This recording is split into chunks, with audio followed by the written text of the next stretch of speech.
Do you think off-plan properties in Dubai mean better deals? Or that flipping villas is your path to millions? Think again. I'm about to reveal 4 insider strategies that most Dubai real estate agents won't tell you. My personal tactics that could save you thousands or make you millions. And this is the truth about Dubai real estate, and trust me, you can't afford to miss this.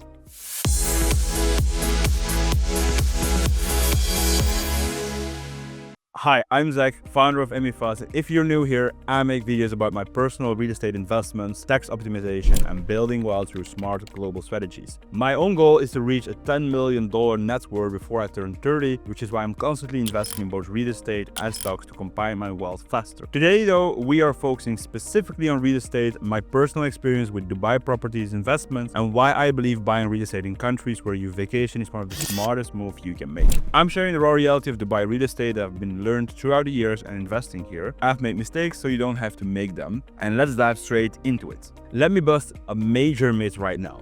Off-plan properties are not always cheaper. And I know everyone loves those early bird discounts and payment plans developers throw at you. And I fell for it too when I first started investing here. But I've learned that the hard way that they don't tell you in those glossy sales centers. Between contract signing and handover, a lot can change. And I've personally witnessed construction delays stretching beyond promised days, finished properties that look nothing like the showroom models, or neighborhoods that completely fail to develop as promised. And worst of all, market shift that completely erased a discount. My friend James, and I told him I would share this story, bought an off-plan apartment in a new development for 1.2 million dirhams in 2022. When it was finally completed last year, similar units were selling for just 1.1 million. And his discount not only vanished, he actually lost money before even getting the keys. Meanwhile, I've found that resale properties in established areas like downtown or Marina or the Palm offer something priceless, and that's certainty. You see exactly what you're buying. The neighborhood is already developed and you can start generating rental income immediately.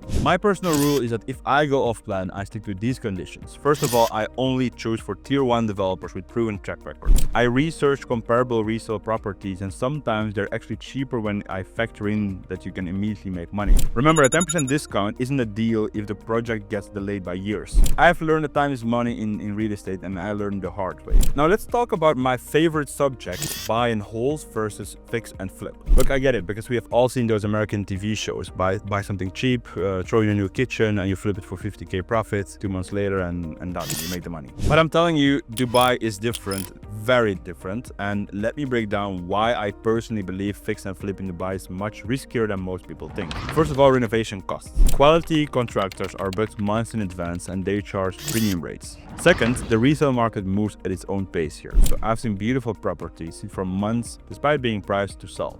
People buy a townhouse in GVC, for example, for 1.8 million dirhams, spend 250 on renovations, thinking they will sell it easy for 2.3 million. And after holding costs and 6 months on the market, they are actually only break even. And that's a painful lesson. Buy and hold, on the other hand, has been much kinder to me. I'm not racing against time or market fluctuations. Each month, my tenants are paying down my mortgages and I benefit from long-term appreciation without stressing about short-term swings. And the rental yields in Dubai are incredible. So I'm getting 6 to 9% standard and sometimes even higher.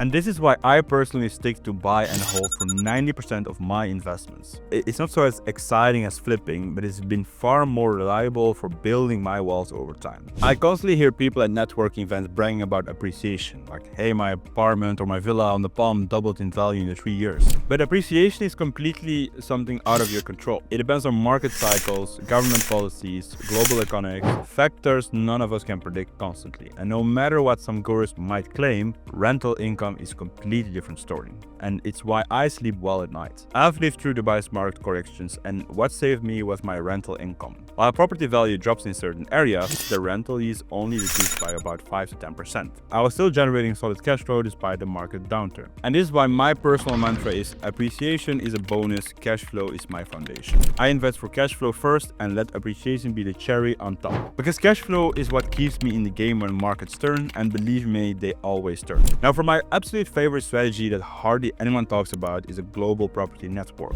And this isn't just about I recommend to client, it's how I personally live my life as well. I've been creating a system where I'm always living in one of my properties while the other ones are making money. Think about it. Why would you ever Ever stay in a hotel when you could be in your own luxury property that costs you nothing? And actually, it does better than cost nothing. It generates income while you're living your best life somewhere else. And here's exactly how I've made this work. So I own a luxury apartment and a villa here in Dubai, a beachfront villa in Phuket in Thailand, and a stunning penthouse in Georgia. The real genius is how I've selected these locations. Each has specific tax advantages and high ROI potential, and that's crucial. Dubai has zero income tax. Thailand offers excellent rental yields with minimal property tax. And when I'm enjoying Dubai's perfect winter weather, my Thai and Georgian properties are rented down on premium rates. During summer, when Dubai gets hot, I move to other places, and for a few months each year, I escape to my villa in Thailand while my properties are working for me. And the numbers are mind-blowing. My property earns enough here monthly in Dubai, and when I'm not in Thailand, it brings me around 280,000 baht monthly during high season. And the best part, I'm not paying for accommodations anywhere. I'm always staying in my own property. Meanwhile, the rental income from my other two properties are not only covering my mortgages and maintenance fees, but actually put an extra in my pocket every single month. You absolutely need to choose location that makes sense tax-wise and have strong ROI potential. And this isn't random. I've specifically selected countries like favorable tax treatment for property investments and areas with proven rental demand. The whole system fails apart if you don't do your homework on the tax implications and the rental potential. This isn't just about smart investing, it's a completely different lifestyle. I get to experience living in multiple countries while my properties work for me. Why pay for hotels when you own your global property network you can pay instead? If you think this video is valuable, hit that like button, subscribe, and I see you in the next video.